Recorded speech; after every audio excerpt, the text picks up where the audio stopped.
नमस्कार दोस्तों, आज हम राज कॉमिक में एक और खौफनाक कॉमिक सनसनी लाए हैं। कहानी वहीं से शुरू होती है जहाँ से एक कब्जा ख़त्म होती है, जहाँ एक शैतान मासूम बच्ची पिंकी के शरीर में घुस जाता है। तांत्रिक उसको ज़मीन में दफन कर देते हैं। 20 साल के बाद खुदाई के दौरान पिंकी एक बार फिर बाहर आती है। इधर खदान बंद कर दिया जाता है तो उधर प्रोफेसर भूतनाथ और इंस्पेक्टर वहाँ पहुँच जाते हैं जहाँ वो शैतान है। शैतान को देखते ही वो सहमक जाते हैं और उनके ऊपर तंत्र विद्या से हमला करना शुरू करते हैं, लेकिन शैतान ने उन पे हमला कर दिया। भूतनाथ का गर्दन पकड़ के उसके ऊपर करने की कोशिश की कुछ, लेकिन तंत्र विद्या से भूतनाथ भी गिरा और शैतान भी। इधर शैतान की ताकत ख़त्म हुई तो उधर भूतनाथ भी ख़त्म हो चुका था। मरने से पहले भूतनाथ बोलता है कि बच्ची को बचाओ। इसके बाद इंस्पेक्टर जाता है और बच्ची को बचाता है। वो देखता है कि बच्ची इस वक्त तड़प रही होती है दर्द से।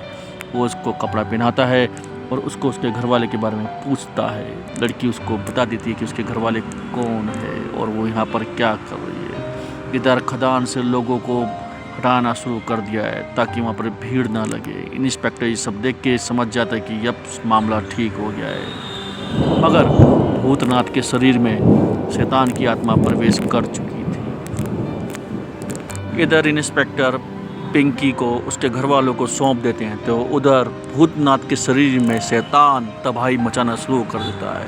वो पुलिस वालों के ऊपर जो खदान में थे हमला कर देता है। एक एक करके उन सभी पुलिस वालों के ऊपर काल बन के टूट पड़ता है। ये देख के पुलिस वाले वहाँ से भाग निकलते हैं और गोदाम को बंद करने के लिए कहते हैं। इधर कमिश्नर को जब इसके बारे में पता चलता है तो वो इंस्पेक्टर को बोलता है कि जल्द से जल्द हमको वहाँ पहुँचना होगा। इंस्पेक्टर अपनी बीवी को बोलता है तुम यहीं रहो, हम लोग जा रहे हैं, कुछ होगा तो बताएंगे, दरवाज़ा ज़रूर बंद रखना, उस शैतान का भरोसा नहीं है कि कब यहाँ पहुँच जाए। इतना कहते ही वो दोनों वहाँ से निकल पड़े, लेकिन होने को कुछ और ही मंजूर था। शैतान वहाँ पहुँच जाता है। यहाँ इंस्पेक्टर की आवाज़ आती है और वो अंदर जाके देखता है और देखते ही चिल्ला बैठता है, नहीं रुक्मणी। ये देखते ही वो पागल हो जाता है। बदले की आँख में वो कमिश्नर को उनके ऑफिस में छोड़ के निकल पड़ता है। इधर परिवार वाले सारे परेशान हो रहे होते हैं। वो एक शॉपिंग कॉम्प्लेक्स से घर की ओर निकल ही रहे होते हैं कि प्रोफेसर भूतनाथ वहाँ पहुँच जाता है। हमला करते हुए उनके ऊपर वो प्रहार करता है, लेकिन वो लोग गाड़ी की स्पीड बढ़ाते हुए वहाँ से निकल जाते हैं। लेकिन उनको पता है कि भूतनाथ उनके पीछे पड़ जाता है। इधर परिवार वाले घर में पहुँच जाते हैं और पुलिस से मदद मांगने की कोशिश करते हैं तो उधर भूतनाथ की आत्मा ने दरवाजे में लॉक कर दिया होता है बाहर से।